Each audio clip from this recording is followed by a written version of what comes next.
ಜಾತ್ಯತೀತ ಜನತಾದಳದ ಪಕ್ಷದ ಕಚೇರಿಯ ಆವರಣದಲ್ಲಿ ಇವತ್ತಿನ ದಿನ ಮಾಲೂರು ವಿಧಾನಸಭಾ ಕ್ಷೇತ್ರದ ಆತ್ಮೀಯ ಎಲ್ಲ ಕಾರ್ಯಕರ್ತ ಬಂಧುಗಳ ಒಂದು ಸಾಂಕೇತಿಕವಾದಂಥ ಕಾರ್ಯಕ್ರಮವನ್ನು ಇವತ್ತಿನ ದಿನ ನಮ್ಮ ವಿಜಯಕುಮಾರ್ ಅವರು ಪಕ್ಷಕ್ಕೆ ಸೇರ್ಪಡೆ ಆಗ್ತಕ್ಕಂಥ ಮತ್ತು ಅವರ ಸಾವಿರಾರು ಅಭಿಮಾನಿಗಳು ಕಾರ್ಯಕರ್ತರು ಪಕ್ಷಕ್ಕೆ ಸೇರತಕ್ಕಂಥ ಒಂದು ಕಾರ್ಯಕ್ರಮದ ಇವತ್ತಿನ ಸಾಂಕೇತಿಕ ಕಾರ್ಯಕ್ರಮ. ಈ ಒಂದು ಕಾರ್ಯಕ್ರಮ ಈಗಾಗಲೇ 3:30 ಗಂಟೆ ಆಗಿದೆ. 4 ಗಂಟೆ ಹತ್ತಿರ ಬರ್ತಾಯಿದ್ದೀವಿ. ವೇದಿಕೆ ಮೇಲೆ ಭಾಳ ಜನ ಶುಗರ್ ಕಂಪ್ಲೇಂಟ್ನವರು ಇರಬಹುದು, ಅದರಿಂದ ನಾನು ಹೆಚ್ಚಿನ ವಿಷಯ ಪ್ರಸ್ತಾಪ ಮಾಡಲ್ಲ. ಒಂದು ಈ ಸಂದರ್ಭದಲ್ಲಿ ವೇದಿಕೆ ಮೇಲೆ ಎಲ್ಲ ನಮ್ಮ ಹಿರಿಯ ನಾಯಕರಿದ್ದಾರೆ, ಪಕ್ಷದ ಹಿರಿಯ ಪ್ರಮುಖರು, ಎಲ್ಲರ ಹೆಸರನ್ನು ಹೇಳಲಿಕ್ಕೆ ಹೋಗೋದಿಲ್ಲ. ಆದರೆ ಇವತ್ತಿನ ಈ ಕಾರ್ಯಕ್ರಮದ ರೂವಾರಿಗಳು ಒಂದು ವಿಜಯಕುಮಾರ್ ಅವರು, ಮತ್ತೊಂದು ರಾಮೇಗೌಡರು ಅಂತಕ್ಕಂಥದ್ದನ್ನು ಹೇಳಲಿಕ್ಕೆ ಬಯಸ್ತೀವಿ. ಪ್ರಥಮವಾಗಿ ರಾಮೇಗೌಡರು ಏನು ಮಾತನಾಡಿದ್ರು, ಮನಸ್ಸು ಬಿಚ್ಚಿ ನಿಮ್ಮ ಮುಂದೆ ಮಾತನಾಡಿದ್ದಾರೆ. ಅವರಿಗೆ ರಾಜಕೀಯದಲ್ಲಾದಂಥ ಅನುಭವಗಳೇನಿದೆ, ಜಿಲ್ಲಾ ಪಂಚಾಯತಿ ಚುನಾವಣೆಗೆ ನಿಂತಂಥ ಒಂದು ದಿನದಿಂದ ಪ್ರಾರಂಭ ಆಗಿ ಹಲವಾರು ರಾಜಕೀಯದ ಅನುಭವಗಳನ್ನು ಅವರೇನು ಕಂಡಿದ್ದಾರೆ ಅದೆಲ್ಲ ನಿಮ್ಮ ಮುಂದೆ ಪ್ರಾಮಾಣಿಕವಾಗಿ ವ್ಯಕ್ತಪಡಿಸಿದ್ರು. ಆದರೆ ಕೊನೆಗೆ ಒಂದು ಮಾತು ಹೇಳಿದ್ರು, ವಿಜಯಕುಮಾರ್ ಅವರ ಜೊತೆಗೂಡಿ ನಾನು ಮಾಲೂರಿನ ನನ್ನ ಕಾರ್ಯಕರ್ತರನ್ನ ಉಳಿಸ್ಕೊಳ್ತಕ್ಕಂಥದ್ದಕ್ಕೆ, ಅದು ವಿಜಯಕುಮಾರ್ ಅವರ ಅಭಿಮಾನಿಗಳಿರ್ಬೋದು, ನಮ್ಮ ಜನತಾದಳದ ಹಳೆ ಕಾರ್ಯಕರ್ತರುಗಳು ಇರ್ಬೋದು, ಉಳಿಸ್ಕೊಳ್ತಕ್ಕಂಥ ನಿಟ್ಟಿನಲ್ಲಿ ವಿಜಯಕುಮಾರ್ ಅವರ ಜೊತೆ ನಾನು ಕೈ ಜೋಡಿಸಿ ಎಲ್ಲ ರೀತಿಯ ತ್ಯಾಗಕ್ಕೆ ನಾನು ಸಿದ್ಧವಾಗಿ ನಾನು ಇವತ್ತಿನ ದಿನ ಸಂಪೂರ್ಣ ಸಂತೋಷದಿಂದ ಮುಕ್ತ ಮನಸ್ಸಿನಿಂದ ಘೋಷಣೆ ಮಾಡ್ತಾ ಇದ್ದೇನೆ ಅಂತಕ್ಕಂಥ ಮಾತೇನು ಹೇಳಿದ್ದಾರೆ. ಈ ಪಕ್ಷದ ಬಗ್ಗೆ ಅವರು ಇಟ್ಟಿರ್ತಕ್ಕಂಥ, ವಿಶೇಷವಾಗಿ ರಾಷ್ಟ್ರೀಯ ಅಧ್ಯಕ್ಷರಂಥ ದೇವೇಗೌಡರ ಬಗ್ಗೆ, ನನ್ನ ಬಗ್ಗೆ, ನಿಖಿಲ್ ಕುಮಾರಸ್ವಾಮಿಯವ್ರ ಬಗ್ಗೆ ಅವರು ಇಟ್ಟಿರ್ತಕ್ಕಂಥ ಒಂದು ವಿಶ್ವಾಸ ಏನು ಇಟ್ಕೊಂಡಿದ್ದಾರೆ, ಅವರ ರಾಜಕೀಯದ ವಿಷಯದಲ್ಲೂ ನಾವು ಕಡೆಗಣಿಸ್ತಕ್ಕಂಥ ಪ್ರಶ್ನೆ ಇಲ್ಲ. ಇವತ್ತು ಇವರಿಬ್ಬರು ಅಣ್ಣ ತಮ್ಮಂದ್ರ ಥರ ಮಾಲೂರಿನ ಜನತೆಯ ಒಂದು ಕಷ್ಟ ಸುಖದಲ್ಲಿ ಭಾಗಿಯಾಗಿ, ಜನತೆಯ ಒಂದು ಸಮಸ್ಯೆಗಳಿಗೆ ಪರಿಹಾರವನ್ನು ಕಲ್ಪಿಸಿದರೆ ಬಹುಶಃ ಮಾಲೂರು ಮುಂದಿನ ದಿನಗಳಲ್ಲಿ ಯಾವುದೇ ಸಮಸ್ಯೆ ಇಲ್ಲ, ಒಂದು ನಿಷ್ಠಾವಂತ ಮತ್ತು ಪಾರದರ್ಶಕವಾದಂಥ ಆಡಳಿತವನ್ನು ಕೊಡ್ತಕ್ಕಂಥ ಜನಪ್ರತಿನಿಧಿಯನ್ನು ನೀವು ಆಯ್ಕೆ ಮಾಡ್ಕೋತೀರಿ ಅನ್ನೋದು ನನ್ನ ಅಭಿಪ್ರಾಯ. ವಿಜಯವ್ರ ಬಗ್ಗೆ ನಾನೇನು ದೊಡ್ಡದಾಗಿ ಮಾತನಾಡಬೇಕಾಗಿಲ್ಲ. ಬೆಂಗಳೂರಿನಲ್ಲಿ ಅವರ ಚಟುವಟಿಕೆಗಳಿದ್ದರು. ಮಾಲೂರಿನಲ್ಲಿ ಕಳೆದ 7-8 ವರ್ಷಗಳಿಂದ ನಿರಂತರವಾಗಿ ನಿಮ್ಮ ಜೊತೆಗೂಡಿ ಏನು ಕೆಲಸ ಮಾಡಿದ್ದಾರೆ. ಇಲ್ಲಿ ಇನ್ನೊಬ್ಬ ನನ್ನ ಸ್ನೇಹಿತ ಪ್ರಭಾಕರು ನನ್ನ ಹಳೆ ಸ್ನೇಹಿತನೇ. ಪ್ರಭಾಕರ್ಗೂ ಹಲವಾರು ರೀತಿಯ ಏಳು ಬೀಳುಗಳನ್ನು ಕಂಡಿದ್ದಾರೆ. ಅವ್ರಿಗೂ ಸ್ವಲ್ಪ ಅನ್ಯಾಯ ಆಗಿರತಕ್ಕಂಥದ್ದು ನಿಜ, ಪ್ರಭಾಕರ್ ಅವ್ರಿಗೂ. ಆದರೆ ಪ್ರಭಾಕರ್ ಅವರು ವಿಜಯಕುಮಾರ್ ಅವ್ರ ಜೊತೆಗೂಡಿ ಪ್ರಾಮಾಣಿಕ ಅವ್ರ ಜೊತೆಯನ್ನು ನಿಂತಿದ್ದಾರೆ. ಅವರನ್ನು ನಾವು ಮರೀತಕ್ಕಂಥ ಪ್ರಶ್ನೆಯಲ್ಲಿ ನನಗೆ ಭಾಳ ಅತ್ಯಂತ ಆತ್ಮೀಯವಾದ ಸ್ನೇಹಿತ ಪ್ರಭಾಕರ್, ಹಳೆಯ ಸ್ನೇಹಿತ, ಸುಮಾರು 15-20 ವರ್ಷ ಸ್ನೇಹಿತ. ಅವರು ಎಲ್ಲೇ ಇದ್ದರೂ ನಮ್ಮ ಒಂದು ಶ್ರೇಯಸ್ಸನ್ನು ಬಯಸ್ತಂಥವ್ರೆ ಪ್ರಭಾಕರ್. ಪಕ್ಷ ಬಿಟ್ಟು ಹೋಗಿದ್ರು. ಕೊನೆಗೆ ಅವರೊಂದು ಮಾತು ಹೇಳಿದ್ರು, ನನ್ನ ತಾಯಿ ಮನೆ ಇದು, ಇಲ್ಲಿಗೆ ಬರ್ತಿದ್ದೀನಿ ಅಂತ. ಅದು ಅವರಲ್ಲಿ ಇರ್ತಕ್ಕಂಥ ನಿಷ್ಠೆ.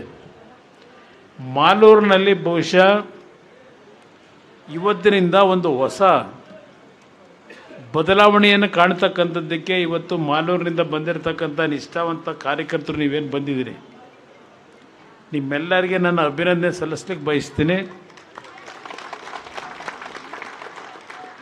ಹೆಚ್ಚಿನ ಭಾಷಣ ಬೇಕಿಲ್ಲ. ಬಹುಶಃ ಇಲ್ಲಿ ಎಲ್ಲ ನಮ್ಮ ನಾಯಕರುಗಳು ಮಾತನಾಡಿದ್ದಾರೆ. ಮಾಧ್ಯಮದ ಸ್ನೇಹಿತರು ಇರೋದರಿಂದ ಒಂದು ಮಾತು ಹೇಳ್ತೀನಿ.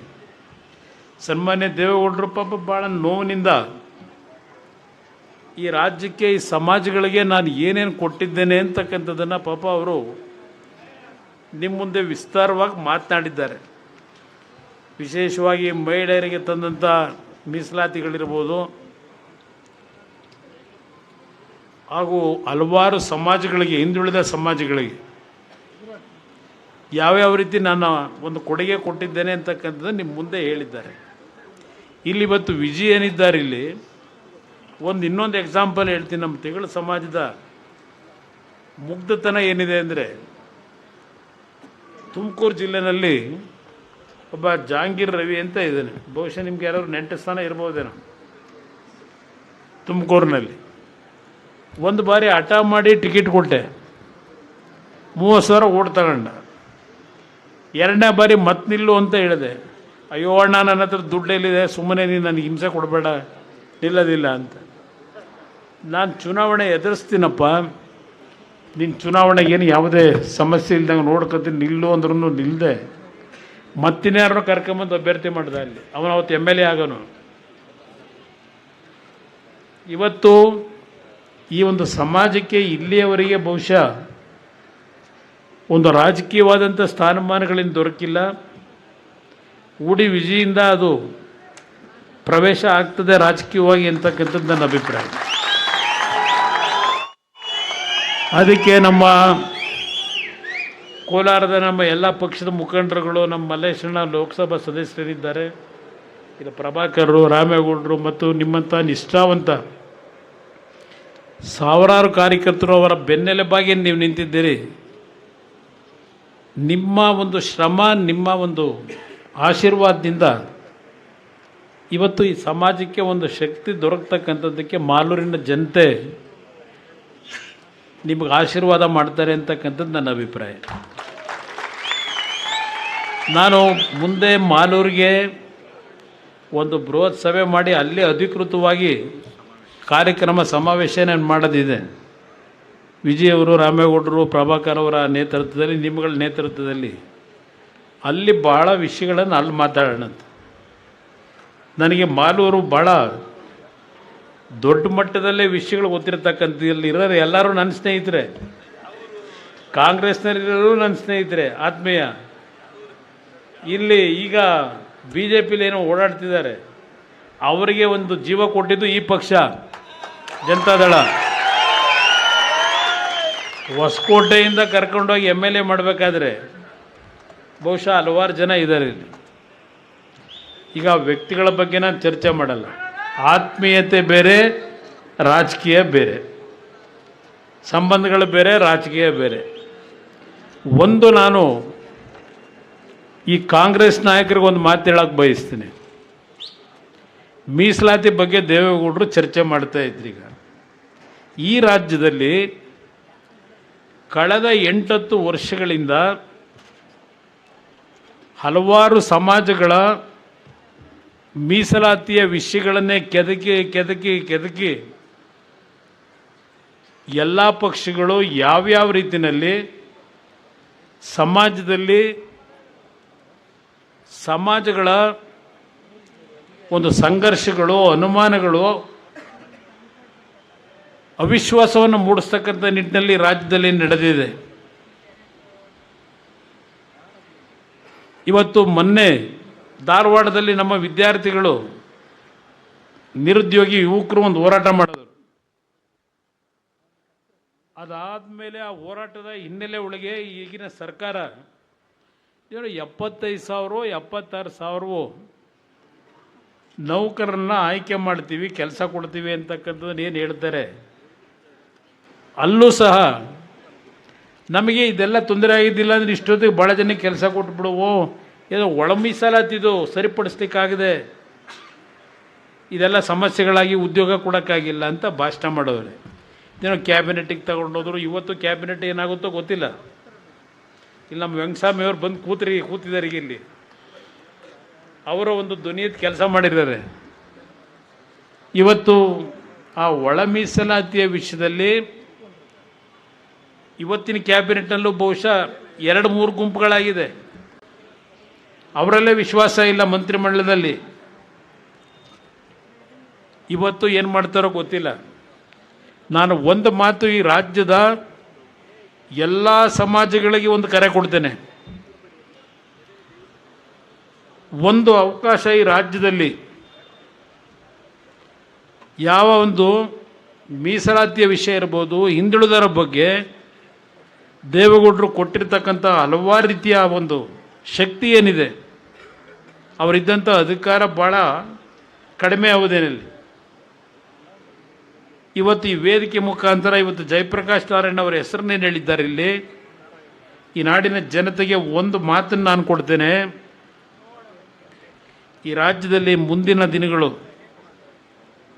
ಒಂದು ಜನಪರವಾದಂಥ ಜನಗಳ ನಿರೀಕ್ಷೆಗಳನ್ನು ಹುಸಿಗೊಳಿಸದೆ ಕೆಲಸ ಮಾಡತಕ್ಕಂಥ ಒಂದು ಸರ್ಕಾರ ತರಲಿಕ್ಕೆ ಒಂದು ಅವಕಾಶ ಈ ನಾಡಿನ ಜನತೆ ಜಾತಿಯನ್ನು ಬಿಟ್ಟು ಒಂದು ಮತ ಕೊಡಿ.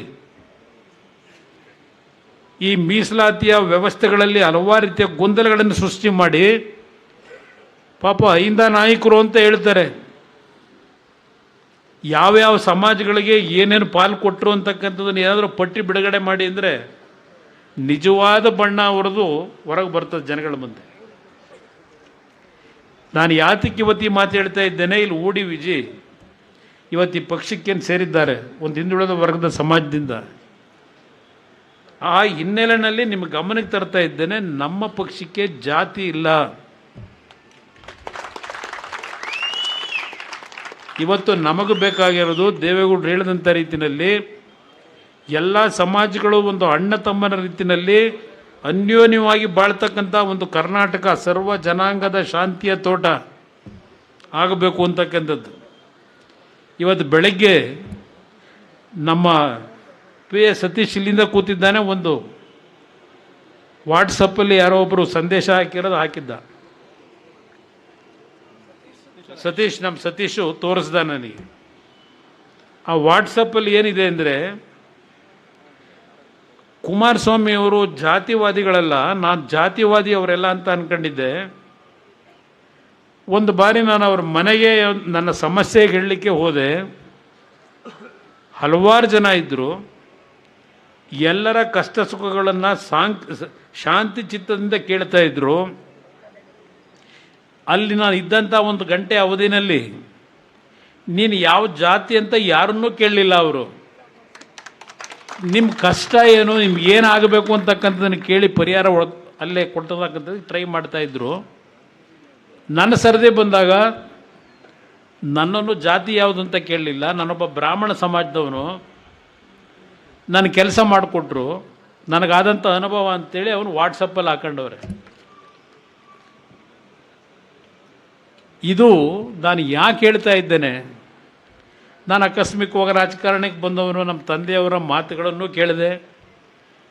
ಏನೋ ಒಂದು ಅವರ ಪುಣ್ಯ, ಅವರ ಮಾಡಿದಂಥ ಒಂದು ಸೇವೆ, ಭಗವಂತನ ಆಶೀರ್ವಾದದಲ್ಲಿ 2 ಬಾರಿ ಮುಖ್ಯಮಂತ್ರಿ ಆದೆ. ಪಾಪ ನೆನ್ನೆನೂ ಅಲ್ಲೆಲ್ಲೋ ಮಾಗಡಿಲಿ ಯಾರೋ ಹೇಳವ್ರೆ, ಇದೇನು ಸಾಕ್ಷಿ ಗುಡ್ಡೆ ಕೇಳ್ತಾರೆ. ನಾನು ಎಲ್ಲಿಂದ ಸಾಕ್ಷಿ ಗುಡ್ಡೆ ತರಲಿ? ನನ್ನ ಸಾಕ್ಷಿ ಗುಡ್ಡೆ ಈ ರಾಜ್ಯದ 6.5 ಕೋಟಿ ಜನ. ನಾನು ದೊಡ್ಡ ದೊಡ್ಡ ಕಟ್ಟಡಗಳನ್ನು ಕಟ್ಟಿ ನಾನು ಸಾಕ್ಷಿ ಗುಡ್ಡೆ ತೋರಿಸೋ ಪರಿಸ್ಥಿತಿಲಿ ಇಲ್ಲ ನಾನು. ಪಾಪ ಹೇಳಿದ್ದಾರಲ್ಲ ನೆನ್ನೆ, ಅದೆಲ್ಲ ಅವ್ರ ಬಗ್ಗೆ ಚರ್ಚೆ ಮಾಡೋದು ಅನವಶ್ಯಕ ನನಗೆ. ಅದು ನೋಡಿದ್ರೆ ಅದು ಆ ಮಾತುಗಳಿಗೆ ಉತ್ತರ ಕೊಡ್ತಕ್ಕಂಥದ್ದಕ್ಕೆ ಯೋಗ್ಯವಲ್ಲದೆ ಇರತಕ್ಕಂಥದ್ದು.